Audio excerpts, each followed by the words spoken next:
Okay, so this is part 2, the prophet and what I call the first call to Judah. So, of course, we're going to look at the prophet. Who was the prophet? We're going to look at an important concept called Yahweh's Day, or your translation may have it as the Day of the Lord. Then we're going to start with the very first oracle in Zephaniah, which I have termed the Oracle of Cataclysm, followed by 2 oracles of Yahweh's Day. The first I called the sacrifice, the second I call the consummation, and then 3 explanative oracles, which talk about what this Day of the Lord means. One against unjust rulers, one that I call the Oracle of Besiegement, and finally one against the wealthy. So let's start with the prophet. What do we know about the prophet Zephaniah, the historical prophet Zephaniah? Unfortunately, we don't know that much at all. Most of our information comes from the superscription, which names him and provides an extensive lineage. So here it is: Zephaniah, son of Cushi, son of Gedaliah, son of Amariah, son of Hezekiah. Now, one thing you'll notice when you look at that is it's rather long. Why is it so long? Again, no one is really sure. Some people have proposed that the reason that genealogical list is so long is because they wanted to get to Hezekiah, the person at the end. Maybe it's the person at the end of that genealogy that's really important. But if that's so, then what's so important about this Hezekiah dude? Well, again, speculation. Some have thought that this might be King Hezekiah. If so, that would mean that Zephaniah, the prophet Zephaniah, was royal, that he could have perhaps been a king himself someday.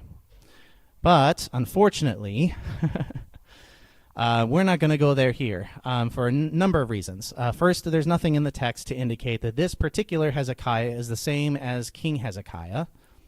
Also, when a king is mentioned for the first time in a Hebrew text, Hebrew Bible text, usually that king is identified as a king.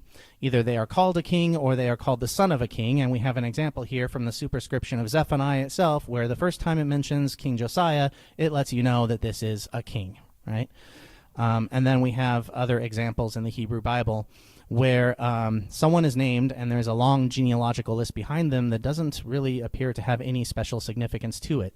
So I put an example here from 2 Chronicles where a prophet appears and has something important to say, and 4 generations are named for this prophet to identify the prophet, but there doesn't seem to be anything really significant about that. So, after all this is said, what's the conclusion we can come to? Well, the conclusion I come to is that, maybe they included this long genealogical list for Zephaniah because they really wanted to make sure you knew who this Zephaniah guy was. So they included a long ancestry. They don't want you to confuse this Zephaniah with other Zephaniahs. And yes, there were others. We'll see that in a moment. So what else can we say from the genealogy? Zephaniah was the son of Cushi. Cush is the Hebrew name for the kingdom of Nubia.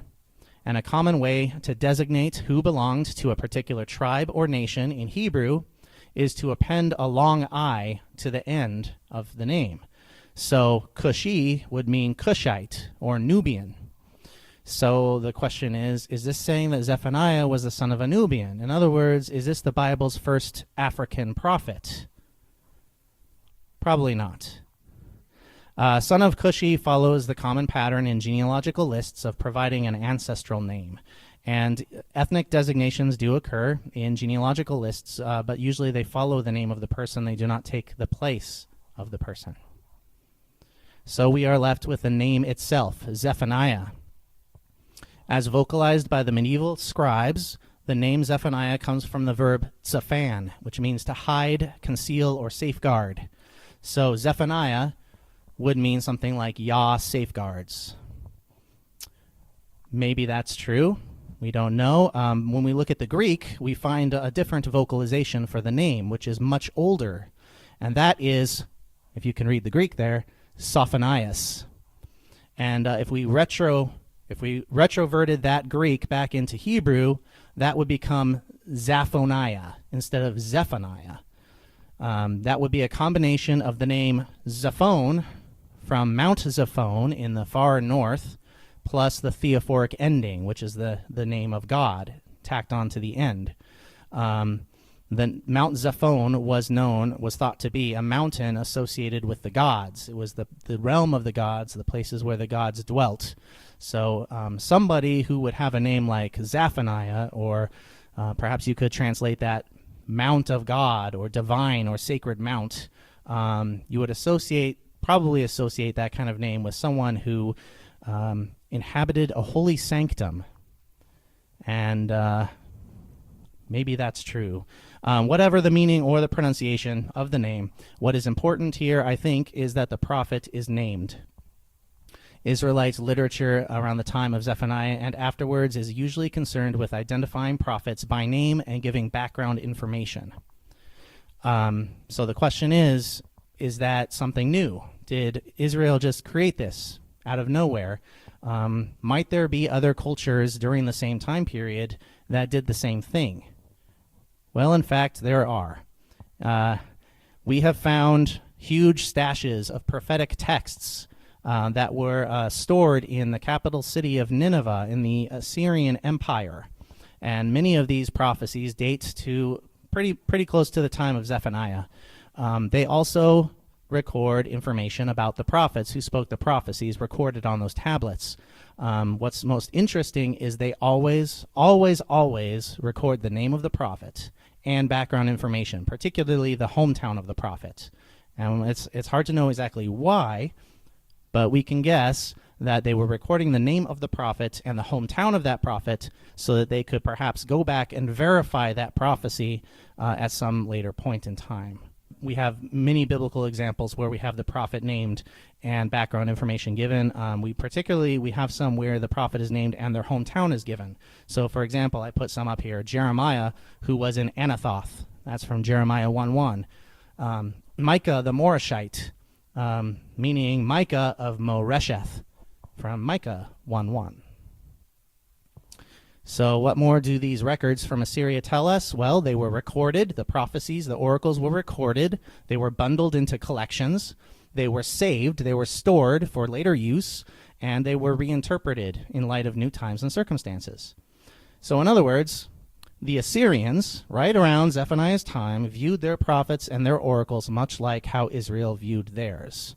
So these kind of similarities make it very likely that the prophet's name would have been carefully noted and preserved, because usually one people group is not radically different from the major people groups around it.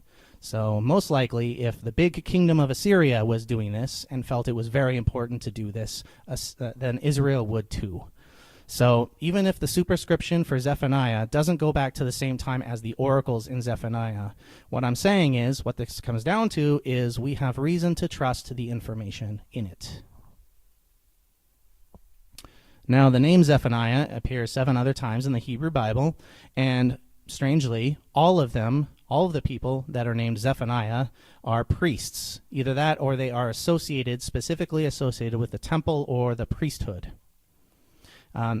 These associations happen both before and after the exile. So it could be the case, it seems to be the case, that Zephaniah was a priestly name. In the ancient Near East, in fact, prophets were often associated with temples or religious establishments. And we don't have to look any further than the Hebrew Bible to see that's the case, because Jeremiah and Ezekiel were both priests. And some other examples I put up there, Haggai and Zechariah, those prophets, from all we know about them, their big campaigns were for rebuilding the temple, right? So it seems like prophets were, even in the Hebrew Bible, were often associated with the temple, or could be priests. And then I don't know how many of you were able to read that PDF that I put up on the website, Dialogue in Zephaniah by Paul House. It has some really good things to say. One of the reasons I thought it would be beneficial for you guys to read it is because I think Paul House was one of the first people to identify the structure of Zephaniah. Instead of saying, look, there's these 3 basic themes that divide the entire text of Zephaniah 3 ways, which isn't quite true. What Paul House said in Dialogue in Zephaniah is that there is a dialogue between the prophet, the voice of the prophet, and the voice of the deity. And that's how the text is composed. There's a back and forth going on. The deity speaks, the prophet speaks, the deity speaks, the prophet speaks. and what have you. And that is actually the way that the text is structured. But something else that Paul House says is that the choice of words and terms used by the prophet and the deity tell us something about them. And that's the case really in any kind of literature, well-written literature, or in reality. People speak differently. People have different perspectives and viewpoints. And so if you listen carefully to what people say and how they say it, you might be able to tell something about them. So I've done this with Zephaniah, and I found some interesting things. There is subversion of cultic celebration in Zephaniah. That's Yahweh's Day. We'll get into that in a moment. There are terms associated with temple worship that Zephaniah mentions, and I put a couple up there. We'll look at them as we come across them.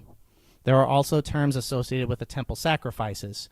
And you remember, last week I mentioned there is a thematic root used in Zephaniah, karav, to draw near, to approach, to come close, to present, to be present.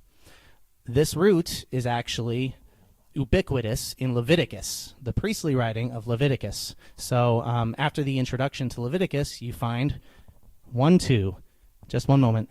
Speak to the Israelites. Say to them, human, when one of you presents a present to Yahweh from the livestock, from the herd, or from the flock, you must present your present. Question. Ubiquitous, all over the place, widespread. Yes. So, what does this say? Well, things like this lead me to believe that Zephaniah was probably a priest. If he wasn't a priest, he was probably delivering his oracles in the Jerusalem temple itself. And this is going to be an ongoing argument that I'm going to make throughout this series, is that Zephaniah was probably a priest. So just to get you ready for that at the beginning. So Yahweh's Day, or the Day of the Lord, we see that there. This is mentioned in many prophetic texts, and I've put a couple up there, but there's just way too many to ever even start looking at in a short session like this. But thanks to texts like these, our idea of Yahweh's Day often looks something like this. The Great Day of His Wrath by John Martin. You know, what does that look like? That looks like doom, destruction, death, the end of the world, right? Right. But Yahweh's Day did not have those connotations in ancient Israel. This is something very important that we need to understand.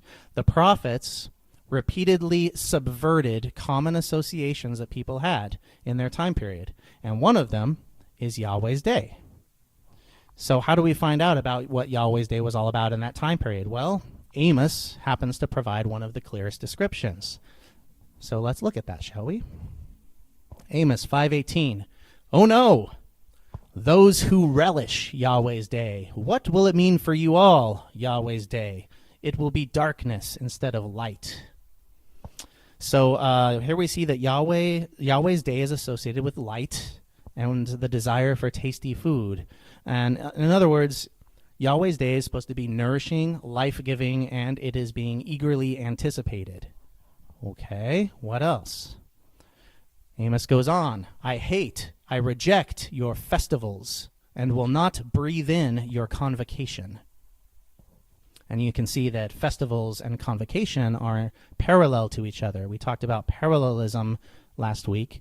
Yahweh's Day is associated with sacred celebrations. And the word convocation there is used for Sabbaths and other religious festivals. Even if you make ascend to me your ascension sacrifices and gifts, I would take no pleasure. Yes, of whole offering of your fatlings, I would take no notice.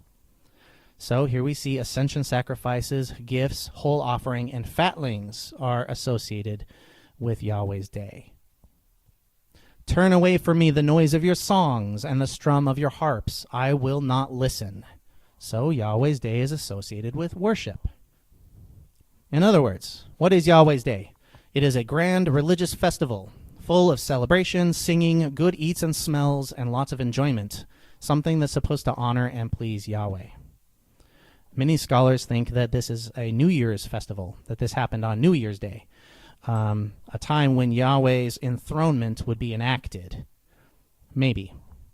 The point is that Yahweh's Day had special national and cultic significance.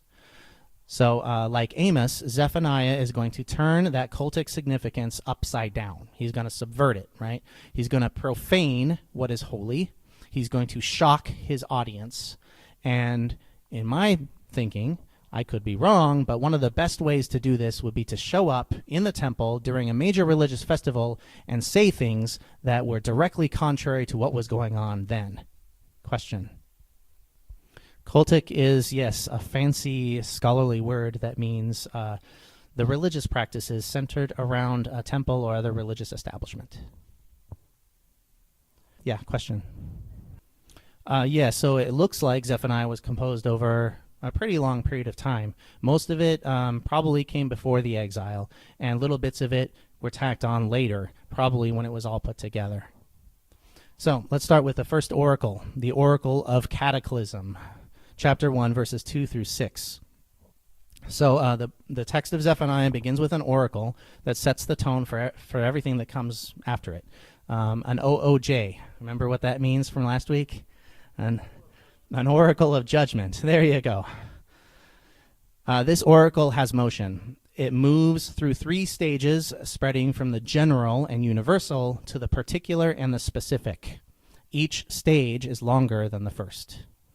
So the first and second stages are concluded by the oracular marker prophecy of Yahweh. The final stage ends with a tripartite declaration by the prophet, who is either providing an explanation for what the deity has said or maybe expanding on the things that the deity has said.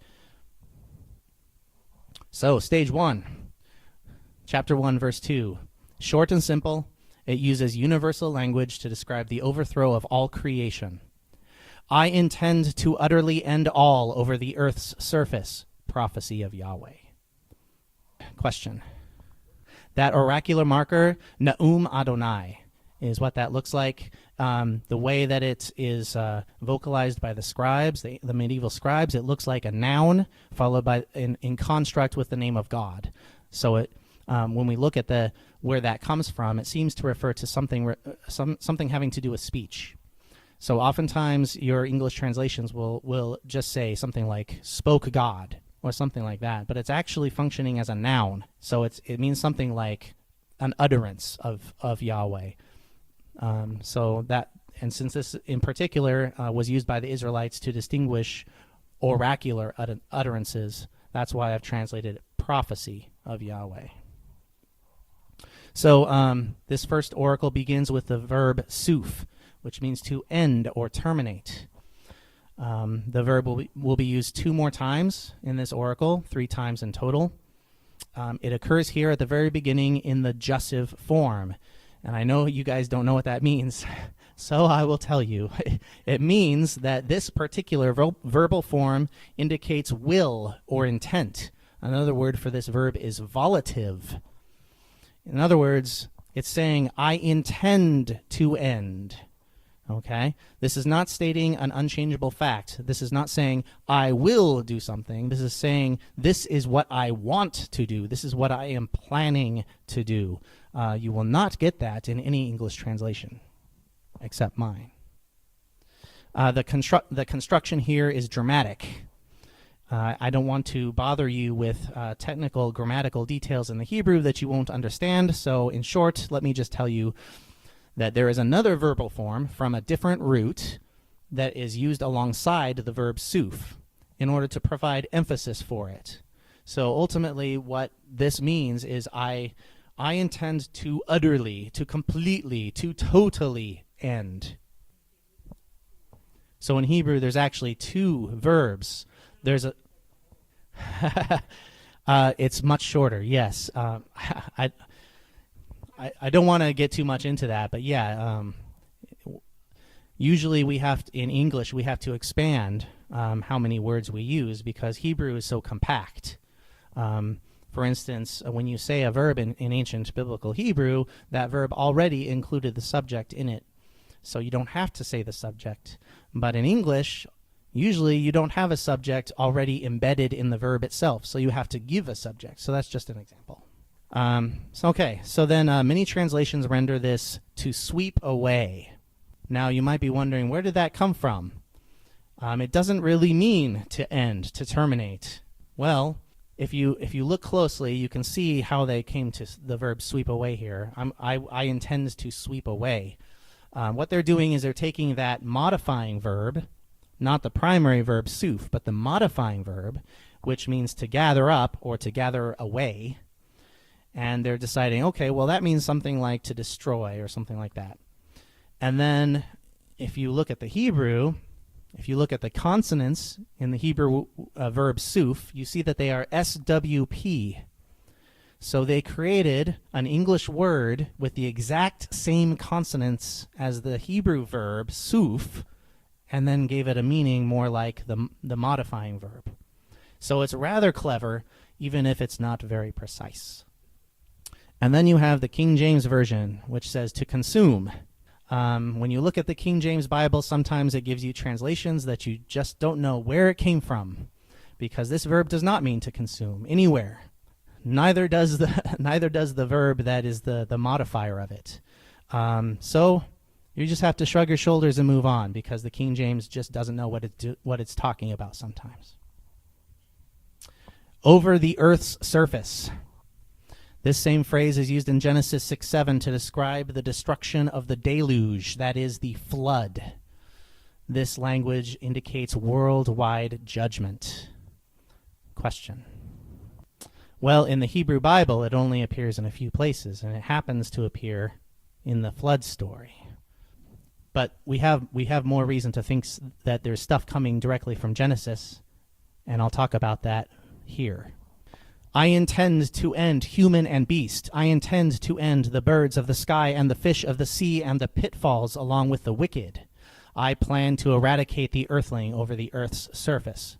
Prophecy of Yahweh. So the first thing you see here is that there are 4 spheres of God's creation that are mentioned here. Humans, land animals, creatures of the air, and sea creatures. These exact same categories are used in Genesis 1 to describe the creation of the world, but they occur in reverse order. Genesis 1 starts with the fish of the sea, and then the birds of the sky, and then those animals that crawl on the ground, and then it ends with the human. Zephaniah goes the other way. Humanity is the last to be created in Genesis 1, but it is the first to be ended in Zephaniah. And then there's this interesting little phrase here, and the pitfalls along with the wicked. This is where the universal language of the oracle begins to break down. In other words, God does not intend to put an end to the righteous, but to eliminate the wicked world, the pitfalls along with the wicked. Why would that need to be said if he was going to wipe away everything, right?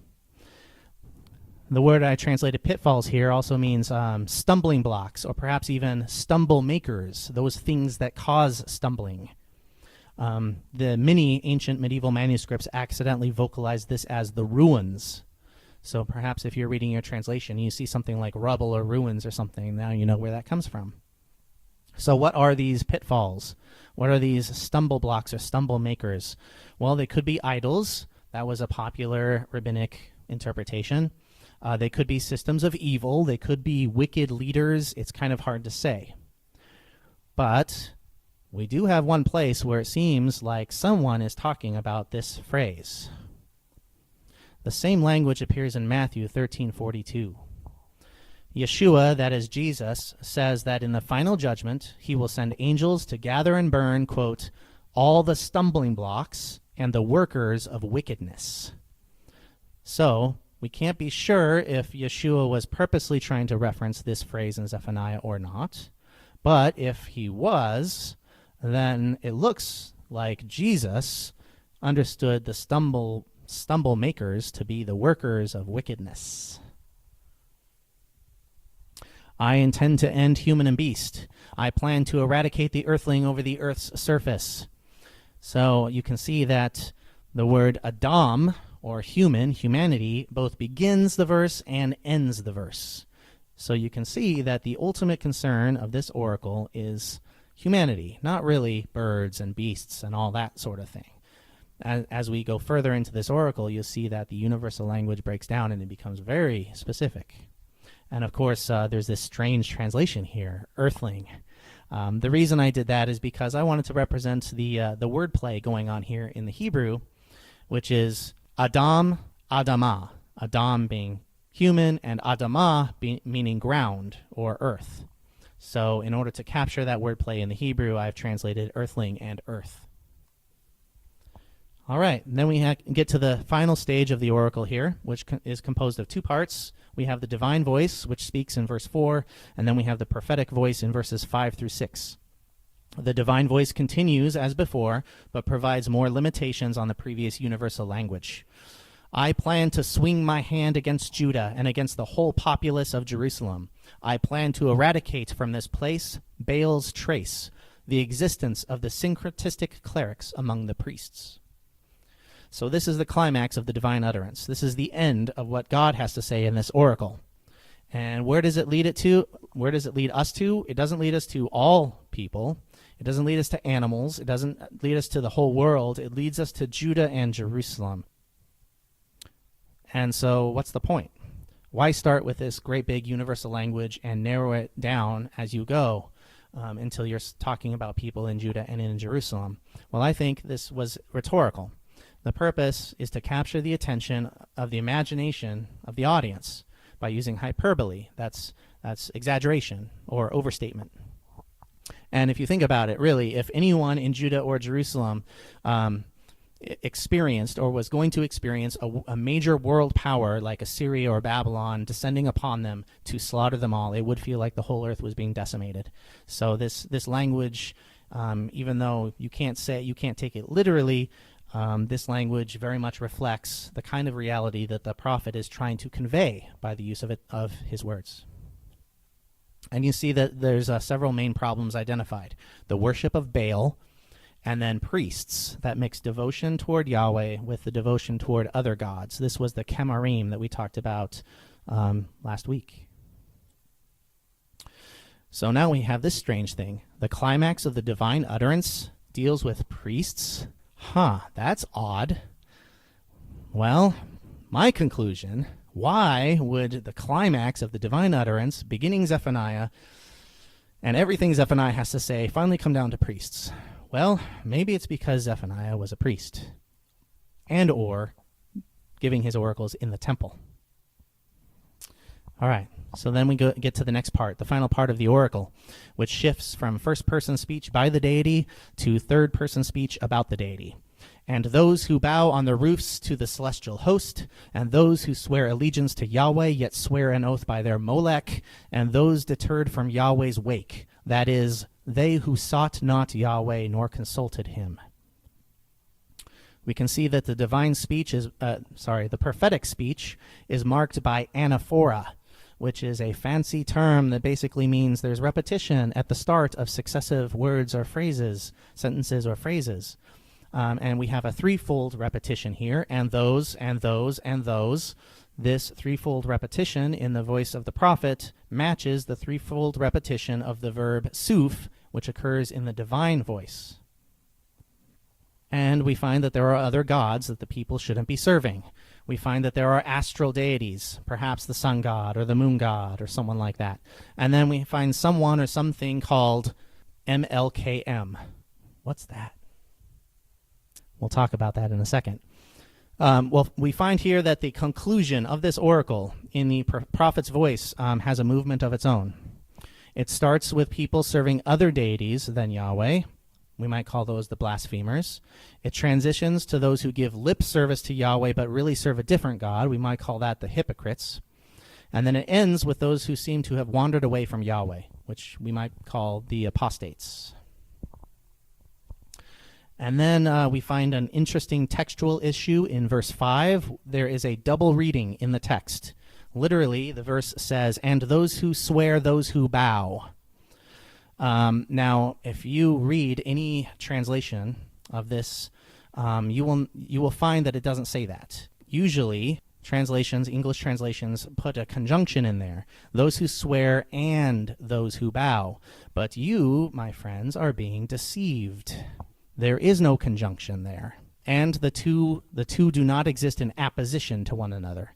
The word apposition there is basically where two words or two phrases stand next to each other in order to tell you more about one of the parts of that phrase. So, for instance, the example, Stephen, my brother, likes basketball.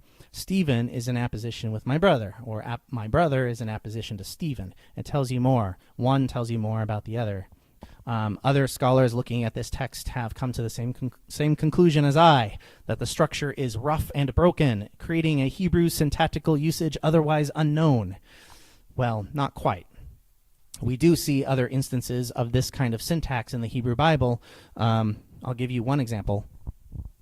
There are some places in the Hebrew Bible where the scribe or the scribal artisan or the person who first spoke it, whoever that may be, where this person used a word that was profane. It was the kind of word that's not nice to say and that would cause people offense. And so when this kind of word is used, usually when this kind of word is used in the Hebrew Bible, you will also find another verb set right next to it, which is nicer. So instead of saying the bad word, the word that you're not supposed to say, you can say the other word. Gets across a similar meaning, but not so profoundly as the original. So, yes, question. Yes. Sure. So if we go back a little bit to that text. Okay, yeah, so first you see that it's talking about Yahweh in the third person, right? And those who swear allegiance to Yahweh, not those who swear allegiance to me. The voice has already shifted here. Before it was, I intend to utterly end. Now the I is gone. They who sought not Yahweh, instead of they who sought not me, right? Those are some of the most obvious, but there's others as well there. And I'll get back to where we were before, which is to say, and those who swear, those who bow. When you look at that in the Hebrew, it looks like someone just stuck a word in the text. So the question is, did they? And, well, you can turn to the ancient Greek to see, well, what did the ancient Greek say? And strangely, the ancient Greek only says, and those who swear. It doesn't include the phrase, those who bow. But the question, of course, is, does the ancient Greek translation reflect the original Hebrew text? And, of course, we can never know for sure. It's possible that the ancient Greek translators decided to drop that second occurrence because, like me and like everyone else who looks at the Hebrew text, they were like, well, this doesn't belong here. This doesn't make sense. And so maybe they ended up dropping it. Ultimately, for me, what this comes down to is what makes more sense. So it's hard for me to make sense of it the way it is. So if I'm going to remove something, what am I going to remove? We can't remove those who swear because the double usage of the verb swear creates a fancy word here, antanaclasis. This is when the same word is used with different meanings. So to give you an English example of that, boy, I really worked hard on that. I hope it works, right? So in the first instance, to work means to toil, to travail. In the second, the word work means to function, to do what it's supposed to do. And these are completely different meanings, but the same word is used. And we find that here in the oracle. The verb shavah, when combined with one preposition, means to pledge allegiance to. When combined with another preposition, means to swear an oath by. And we find these constructions in the Hebrew text. So we can see that the same verb is being used, but in slightly different ways. So if I were to drop something, I would drop those who bow, which doesn't really add anything to the text. So then, who or what is MLKM? Well, as vocalized by the medieval scribes, it means their king. However, there's some problems here. There is no prohibition in the Hebrew Bible against swearing an oath by the name of one's king. And, perhaps more particularly, if we remember parallelism, it can really help us understand how to interpret a text by looking at the parallelism. And we see that MLKM is parallel to the name of God, Yahweh. So we would expect, because of the parallelism, for this MLKM to be a deity's name like the name of God. Well, we could revocalize those same consonants as Milcom, which is the god of the Ammonites, and that's what a lot of translations do. The problem with that, however, is that there was few people in Judah or in Jerusalem at that time that cared about Milcom. There was one place set up for Milcom, for worshiping Milcom, supposedly, and it was, according to the biblical texts, it was overthrown by Josiah, which means if this text comes from around the time of Josiah and Josiah was carrying out his reforms, then there would be no Milcom for people to worship anymore in Jerusalem. We could refer to this as some lesser deity named Malcham, of whom we know nothing, but that's not very satisfying. And the third option here is we could revocalize it as their Molech.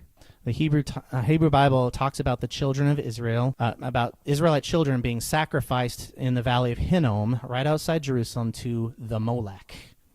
And several texts describe this as something that particularly arouses Yahweh's fury, his anger, something that Zephaniah talks about a lot. And I gave you one example there from Jeremiah.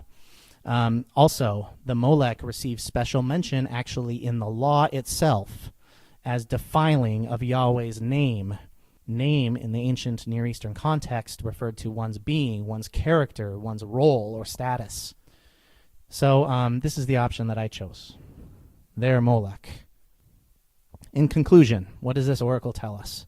Well, first of all, we see that henotheism is at play. Henotheism is different from monotheism. Monotheism is the belief that there is only one God. In Zephaniah, we see that there may be other gods out there, but there is one true God. One God, that is Yahweh. He is their God. They are his people, and they should be worshiping him. Later on, in 2nd and 3rd Isaiah, texts the scholars believe are much, much later, you get the idea of monotheism. But here it looks like we have henotheism at play, and we'll see more of that henotheism later. What else does this oracle of cataclysm say? It says that many priests are culpable for leading people away from Yahweh. So what does all this tell us about the God of Israel? Yahweh craves closeness. He is willing to eliminate anything that separates his people from him. And don't be a bad priest. All right, so now we turn to the next oracle. And this is the first oracle of Yahweh's day, which I have called the sacrifice. Chapter 1, verse 7. Hush before sovereign Yahweh, because presently is Yahweh's day, because Yahweh readied a sacrifice, consecrated his guests. Like the second oracle of Yahweh's day that we'll get to, it begins by emphasizing the imminence of that day. And we have that thematic root, karav, to draw near, to present, to be present. It features the voice of the prophet exclusively. On its own, it's very short. But there are 3 explanatory oracles that expand it into a longer and more detailed denunciation. So that was the introduction to it. We see that this oracle opens with automatopoeia, has, has, which means hush or shush. And this phrase, hush before sovereign Yahweh, appears to have liturgical significance. It is used, or it seems to be used, when Yahweh is believed to enter or manifest in the temple. So we have this example from Habakkuk 2:20. But Yahweh is in his holy palace. Hush before him, all the earth. Zechariah 2:17. Hush, all flesh, before Yahweh, since he has been stirred from his holy abode. Interesting that you would begin a prophecy with liturgical language in the temple. I wonder if that's because you were a priest and you were used to hearing and saying this kind of thing. Something, however, is not right. There's nothing unusual about the preparation of a sacrifice, particularly on a sacred holiday like Yahweh's Day. But this, strangely enough, says that it is the deity who is preparing the sacrifice. Usually it's the people, the prophets, who do the sacrifice, not the deity. It's also strange that the Israelites are referred to as guests, or literally those summoned or called by him. Who are the summoned ones, and how are they consecrated? Well, these questions are partially answered by the next 3 oracles, and that may actually be the reason for why those oracles appear there, is to expand and flesh out exactly what this means.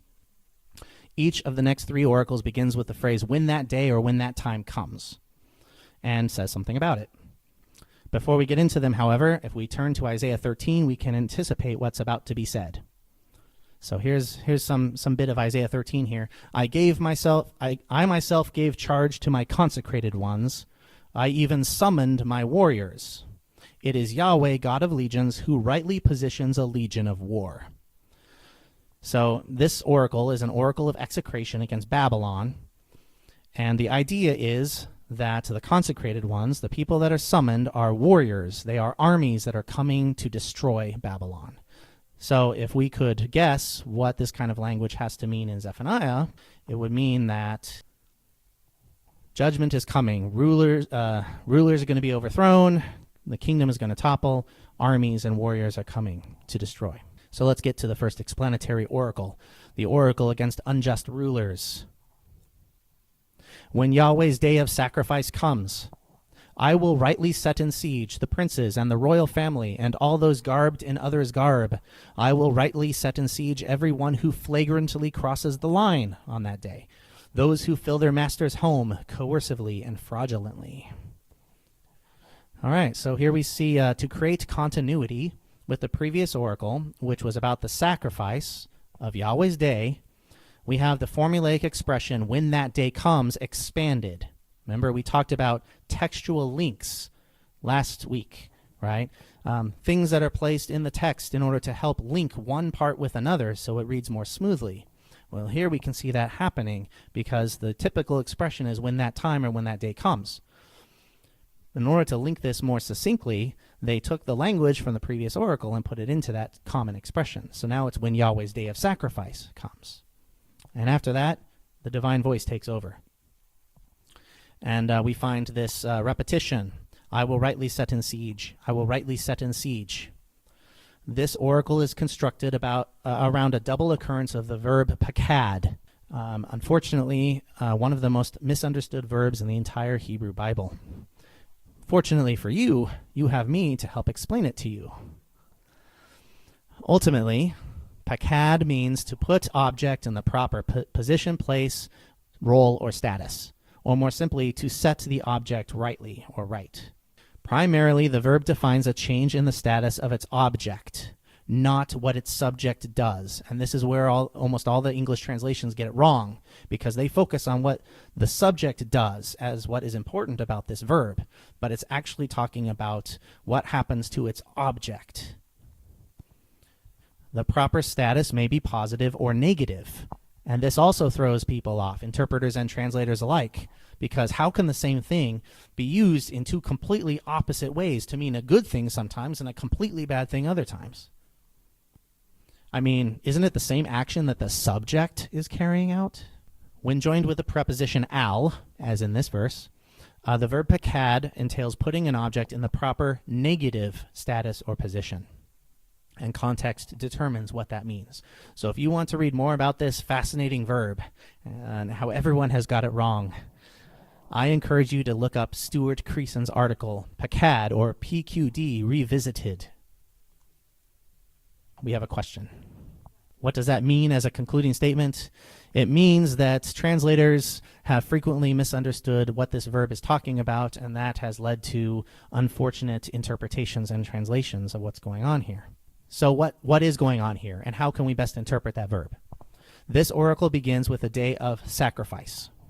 The next several oracles describe a city under siege, and the second oracle of Yahweh's day describes a consummation. So the proper status for Judah and Jerusalem is to be besieged and consumed as a sacrifice. This is a subversion of the sacred and a perversion of the holy. The summoned ones are consecrated, that is, made holy for the purposes of human slaughter. Each explanatory oracle describes a different sector of society that is to be besieged and consumed. When Yahweh's day of sacrifice comes, we're back to it here. This particular one concerns rulers, the princes and the royal family, and their servants, those who fill their master's home. And what is this about? This is about rulers taking what is not theirs and servants exploiting others for their master's benefit. In other words, this is about injustice, about those in power and those who serve those in power. They carelessly violate all that is right. That is, they flagrantly cross the line. So let's look a little bit more in detail at those phrases. Garbed in others' garb, or clothed in others' clothes. Usually the word other there is interpreted as meaning strange or foreign. The idea being that there's some kind of style or cloak that is made by non-Israelites out there, and if you wear it, you should die. Yes. Let's give an example of this. So here we see Crocs. Now, Crocs look really holy, don't they? Unfortunately, they are an abomination of Yahweh. And if you are wearing these things made by pagans, you need to be slaughtered violently, and your children and everything should be taken away from you. I mean, is this really what God thinks? Is this really what this oracle is trying to say? That if you are wearing other people's garments from other nations, that you deserve to die? In the words of Balki Bartakamus from the 80s sitcom Perfect Strangers, don't be ridiculous. The word other there is the same word used in Proverbs to describe a man who is a woman who is another man's wife. Those translations will sometimes also translate it a foreign or a strange woman. The point in Proverbs is not to warn young men against the allure of strange or foreign women. The point is to warn young men against trying to hook up with a woman who belongs to someone else's wife. That's why she is strange. That is why she is foreign, because she is not yours. In other words, made in China is not the problem that Zephaniah is addressing here. What Zephaniah is addressing is stealing a Chinese person's garment and using it yourself. That's the problem. And we see that this was apparently such a big problem that it even needed to be addressed in the law itself. So we have Exodus 22:25 in the Hebrew, sometimes verse 26 in the English. If you secure as a security your neighbor's mantle, you must return it to him by the setting of the sun. And then we also find this interesting ostrakon, sometimes called the Yavnayam ostrakon. We're not quite sure if it was written in Hebrew. A Hebrew name definitely appears on it. It was a complaint or an appeal written to Philistine rulers about the same time as the earliest parts of Zephaniah. And I will quote a bit of that text for you here. Let my lord the official hear the statement of his servant. Your servant is a harvester. Hoshea, son of Shabai, came and took your servant's garment. It is days since he took your servant's garment. The duty of the official is to return your servant's garment.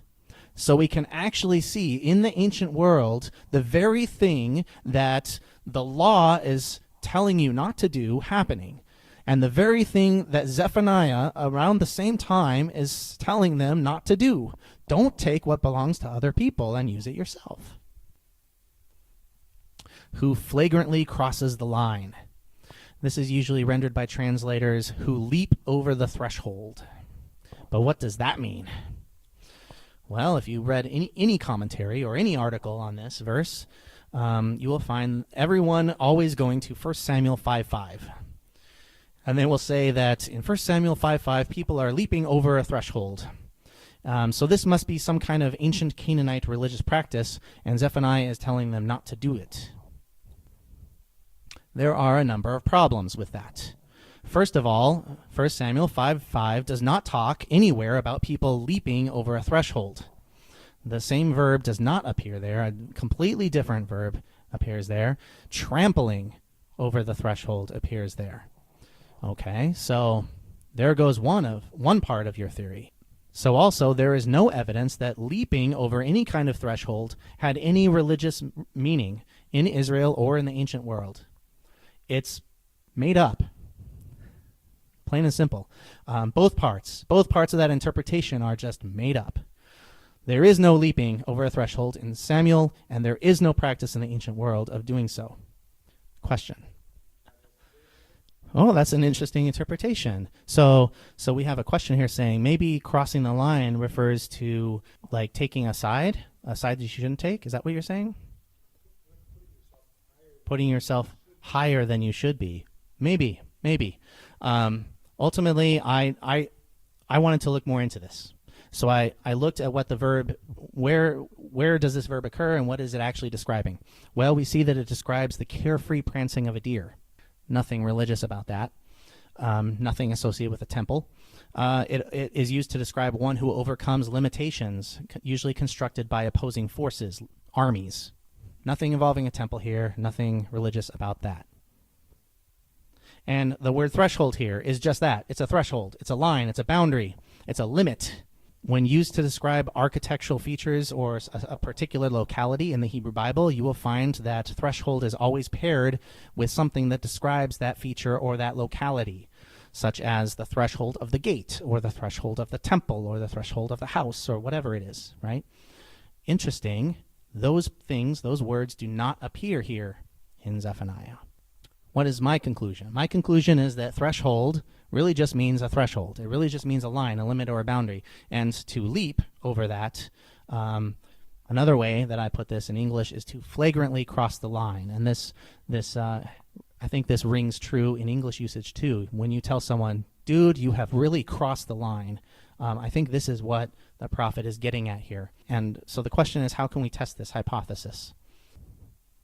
Well, we can see as we move forward through the rest of this oracle that it has to do with criminal activity. We know this because the second half of the verse expands and clarifies on what is meant in the first half. I will rightly set in siege every one who flagrantly crosses the line on that day. What is an example? Those who fill their master's home coercively and fraudulently. Literally, those who fill their master's home by means of violence and deception. So looking a little bit more at that phrase, those who fill their master's home coercively and fraudulently. The only place where deception is used with the verb to fill is in Jeremiah, this verse here, and it has to do with the acquisition of wealth unjustly. And Amos 3:10 has something very similar to say. They do not know how to do what is right, prophecy of Yahweh. Those who stockpile their palaces by means of violence and destruction, or more simply, coercively and fraudulently. So, in conclusion, what does this oracle tell us? It tells us that rulers and their servants have forcefully taken possession of what belongs to others, clothing and other things. Thus, Yahweh will bring against them those he has summoned to consume them as a sacrifice. So what does this tell us about Yahweh? Yahweh hates injustice, and those with positions of power and authority are most culpable. And now the oracle of besiegement. When that day comes, prophecy of Yahweh.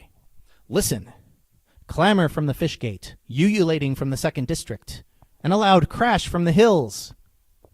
They ululate the mortar's populace because destroyed is the whole tribe of Canaan, eradicated are all stacks of silver. So we see here that it opens with a formulaic expression, when that day or time comes. It includes another instance of the oracular marker, and one interesting thing to note here. How do we know that the deity is speaking here and not the prophet? Well, because when we find this marker, prophecy of Yahweh, it's always used in Zephaniah, only used in Zephaniah, when the deity is speaking. So let's look more closely. Listen, clamor from the fish gate, ululating from the second district, and a loud crash from the hills.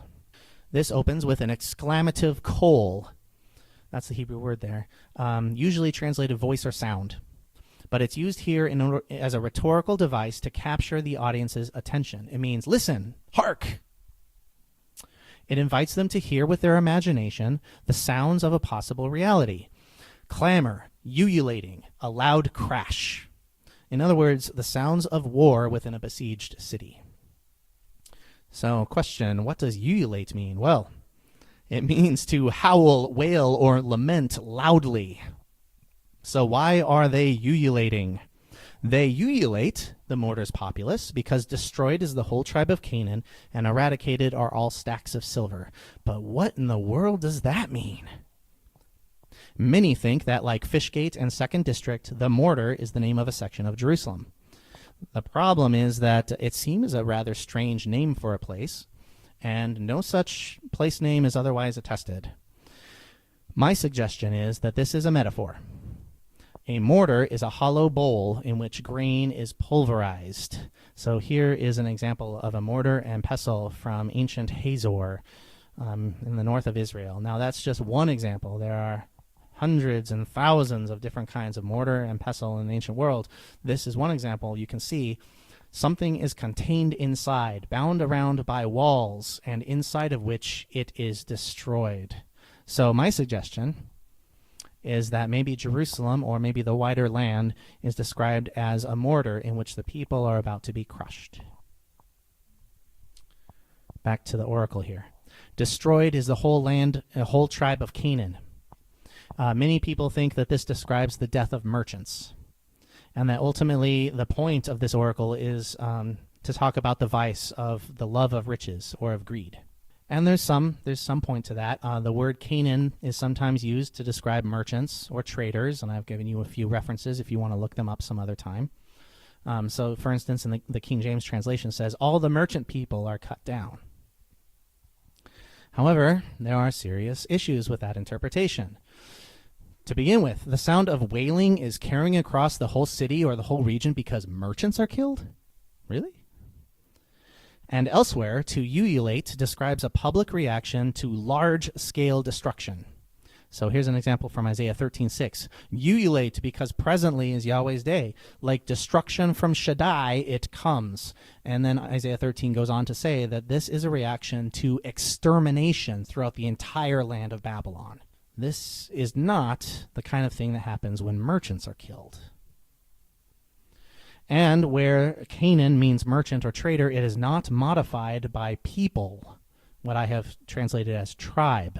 Naturally, people of region X naturally refers to people of that region. And I know it's strange that I have to say this, because everywhere else in the Hebrew Bible, when it says people of region X, that's the way it's translated, but not here for some reason. So if this is not about merchants or the love of money, what is really going on here? What is this about? So I propose that this is about wiping out sources of dependence or help. How does that make sense? Well, if people are trapped and getting crushed by besieging forces inside a mortar, they might hope that outside forces can help them. But if all those outside forces are gone, yipes.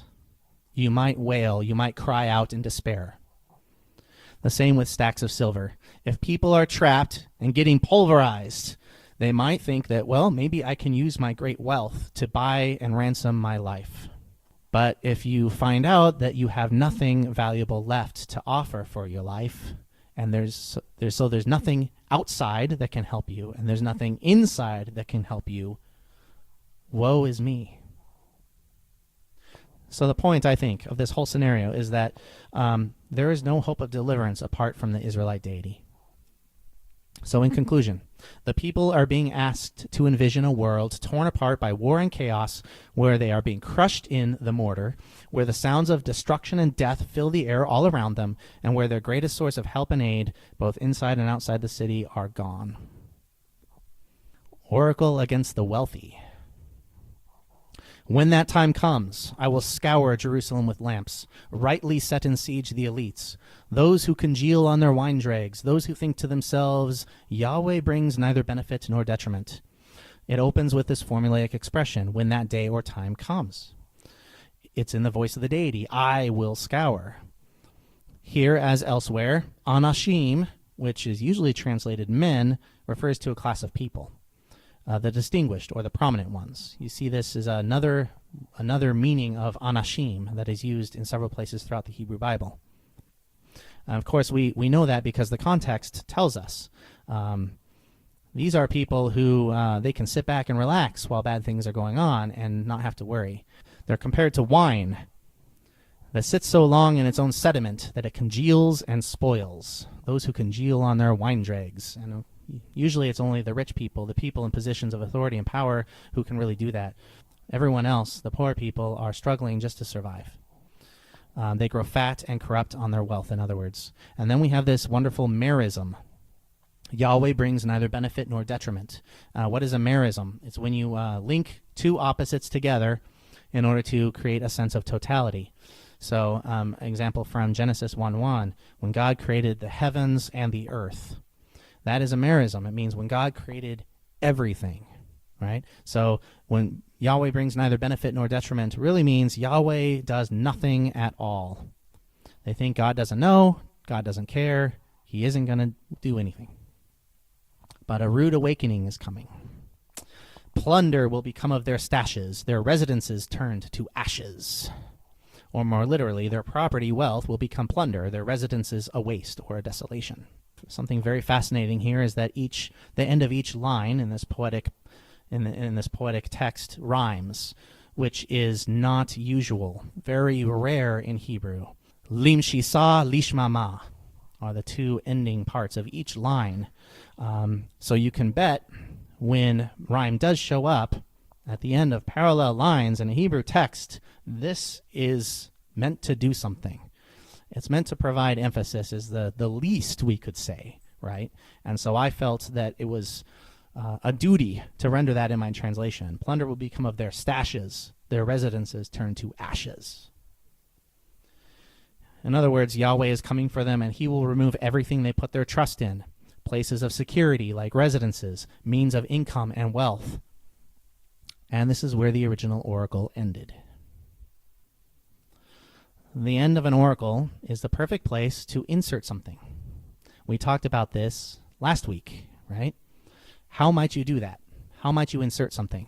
Well, the best way to do that is to find something that has some of the same words in it, or talks about some of the same stuff, so that this provides a continuity between what you insert and what came before. So this oracle ended with a reference to residences that are built, and to wine, the sediment of wine. Hey, so does Amos 5:11. So it very much looks here as if Zephaniah is borrowing directly from Amos 5:11. Zephaniah has reworked the elements a little bit, but the content is largely the same. And so let me show you that here. Zephaniah 1:13. Though they raise residences, they will not move in. Though they plant vineyards, they will not drink their wine. Amos 5:11. Though ashlar residences you all raised, you all will not move into them. Though delightful vineyards you all planted, you all will not drink their wine. And here I have underlined for you the differences. You can see some of them stand out, like the person has changed. It's you all. It's a second person plural instead of a third person plural, they, in Zephaniah. The verb has been altered very slightly in form, so now you have raised instead of raise, planted instead of plant. If you look a little bit more closely, you see more. Amos is concerned with the luxury of the places and things. So Amos places those things before the verbs. This is very important because biblical Hebrew, ancient biblical Hebrew, was what scholars call a VSO language, verb, subject, object. That means the verb comes first, the subject comes second, and the object comes third. So when you switch the subject and the object and the verb around into a different order, this is what scholars call a marked reading. It means that something different than normal is going on here. Language that would not normally be spoken in a particular way is now being said that way. So what that shows us is Amos is concerned about the type of residences, the type of vineyards. They are ashlar residences. They are delightful vineyards. And so they are emphasized by being placed before the verb. Zephaniah does not care what kind of vineyards or what kind of residences they are. What Zephaniah is concerned about is their removal. So Zephaniah follows the typical syntactical structure and just says they will raise residences, the object following the verb. So in conclusion, we have seen that Yahweh is going to destroy priests that serve other gods and the things that make people stumble, blasphemers, hypocrites, and apostates perhaps among them, rulers and their servants who practice injustice, and outside forces and inside riches that could save people. And finally, wealthy, corrupt elites who trust in their possessions and think Yahweh will do nothing. In other words, God sees, God hears, and God knows what people are doing. God is always speaking in those situations if you choose to listen. And God does act in the world. And now we come to the second oracle of Yahweh's day, the consummation. And I think we'll probably finish with this oracle for tonight. Presently is the great day of Yahweh. Presently, yes, so very soon. Listen, Yahweh's day. One shouts sharp, there, a warrior. It begins with the voice of the prophet. Like the first oracle of Yahweh's day, it begins by emphasizing the imminence of that day, and we have that thematic root there. Presently, presently. to draw near, to present, to be present. Like the oracle of besiegement, it uses the exclamative call to grab the audience's attention. Listen! Hark! And the first thing that they're supposed to hear is a sharp cry. Some translations say a bitter cry, which is the sound of alarm at the sight of an enemy warrior. And the really interesting thing about the text at this point is that it is composed of brief staccato statements so that the deliverance of the oracle is actually sharp. So the sound of the communication mimics what the communication is saying. So if you to break this down into English, it would look like this. Listen, Yahweh's day, shouting sharp, warrior there. Contrary to most translations, warrior is not the subject of a verb in this place. There actually is no verb here. Shouting is a participle, and it is modified by sharp. Sharp shouting, or someone who shouts sharp. The statement is not descriptive. It is not saying, the mighty man shall cry there bitterly, KJV. This expression, this whole line here is expressive. It is trying to transport its audience into an alternate reality where they hear the sounds and see the sights of their whole world ending in the violence of war. And there are many other poetic devices that help accomplish that. So let's look at some of them. A day of fury is that day, a day of stress and distress, a day of ruin and ruination, a day of blackest dark, a day of murkiest haze, a day of horn blast and battle cry. We can see that this part of the text is marked by anaphora, as in the Oracle of Cataclysm, a day of, a day of, a day of, a day of, a day of. And we have a sevenfold repetition of day, which brings this list of descriptions to a horrifically complete climax, because 7 repetitions of anything indicates the greatest degree, the greatest totality of anything. So to give you an example, in Joshua 6, I think, Joshua has 7 priests march 7 times around Jericho on the 7th day, blowing 7 shofars 7 times. So what do you think is going to happen?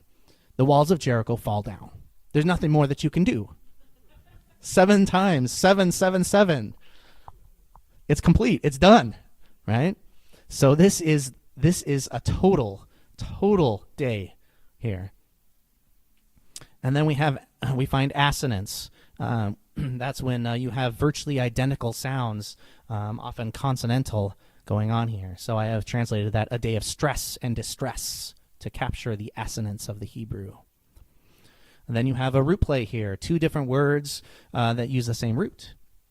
I have translated it a day of ruin and ruination. I also like how Charles Briggs did it in his book Messianic Prophecy, a day of waste and wasteness. And then you have some instances of hendiades, which is the combination of two synonymous words to create a superlative statement. So if you looked at this in the Hebrew, it would actually say something like a day of blackness and dark, or a day of cloud and more cloud.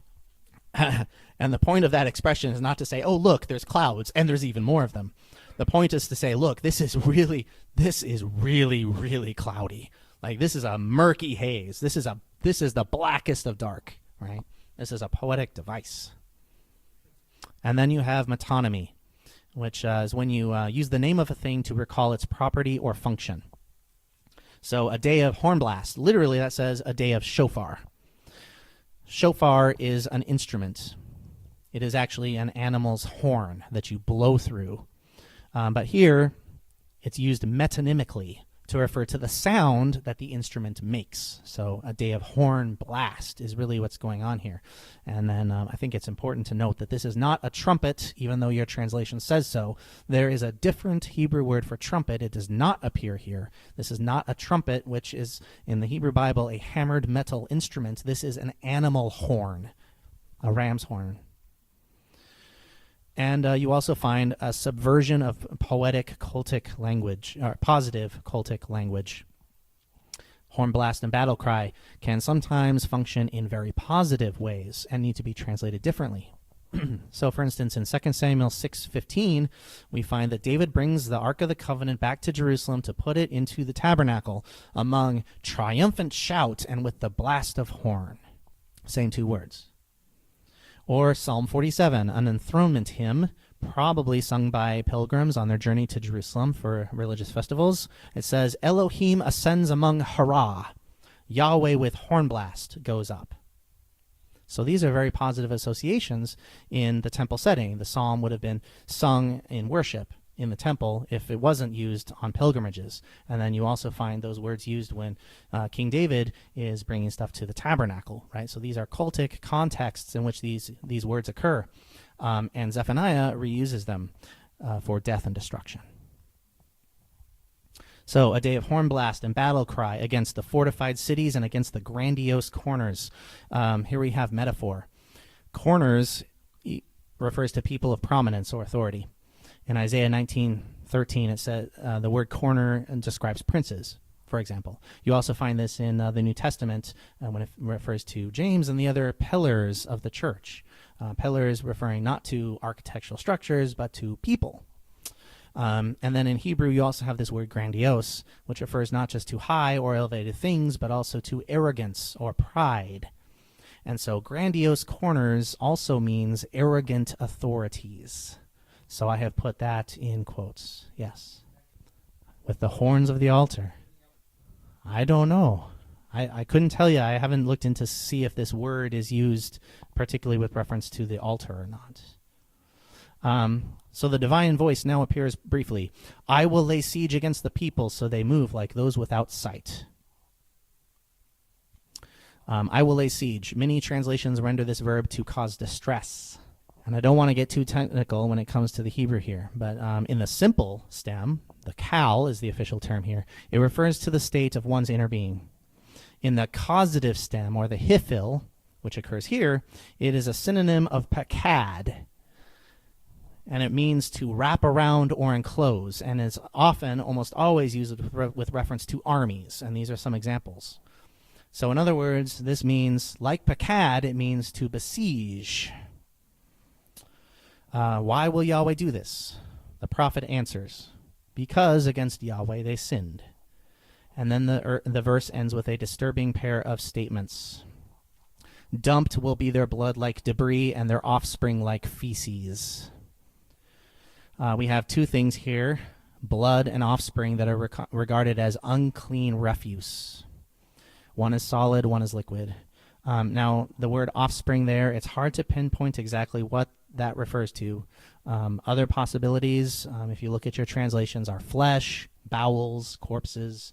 I won't get into the details of why I chose offspring here. It's in my translation notes. The point is, dumped will be their blood. People are going to be brutally slain. And here we find that sacrificial language is being used by the prophet. Literally it says, poured out will be their blood. This idea of pouring out blood, this is the kind of language that you would associate with priests, because priests poured out the blood of their sacrifices.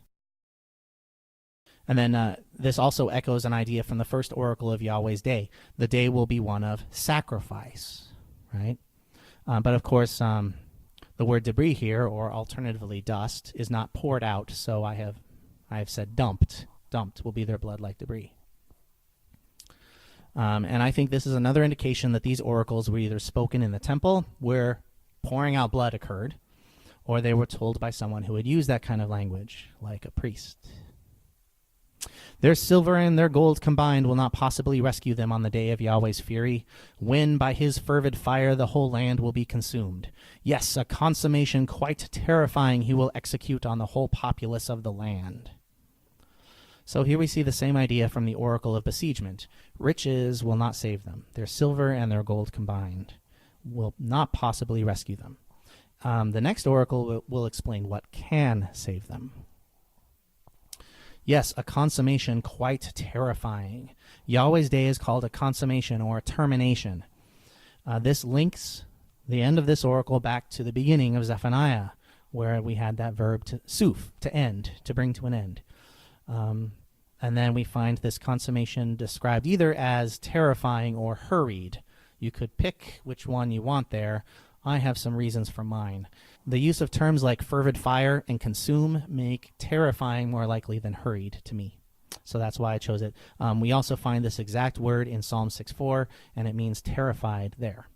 So the usage in other places and the context here make me think that this is a consummation quite terrifying, not a consummation quite hurried. But maybe it's both.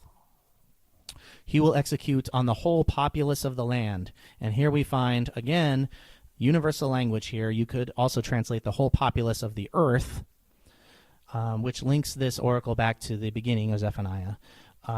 But as in that oracle of cataclysm, so also here, the point is that Yahweh is ultimately concerned with Judah and Jerusalem. So that's why I've said the whole populace of the land, because that's ultimately what's going on here. The whole world is not going to be destroyed. All the silver and the gold combined of every person on earth is not what the issue is here. So, in conclusion, people of authority and power are arrogant and sin against Yahweh.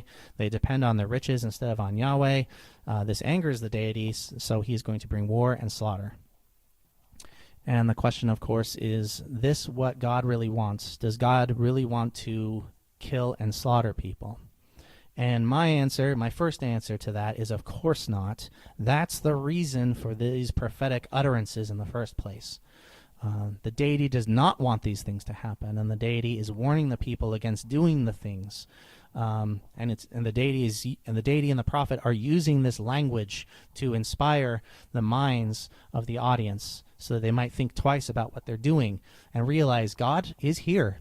God knows what I'm doing, and God does act in the world to right wrongs. So maybe I should do differently. But lots of these things that are said here in Zephaniah are still quite unsettling, and they bring up issues of theodicy. Theodicy is a fancy theological term that basically has to do with the question of God's justice. How can a God as good and just as Yahweh allow X to happen? Or how could God do this, if that? Theodicy is the attempt to answer these kinds of questions about God's justice and God's justice in the world. But we are not going to get into that tonight because our time is up. But we will start answering some of these questions of theodicy next week, and especially on the very last meeting. Well, thank you for coming tonight. Now, I rushed through a lot of this really fast because there was a lot of content, and I'll go a bit slower as we move on, or I'll try to. So next week, we're going to look at the oracles. We're going to look at what I call the plea, and then the oracles of execration against the nations.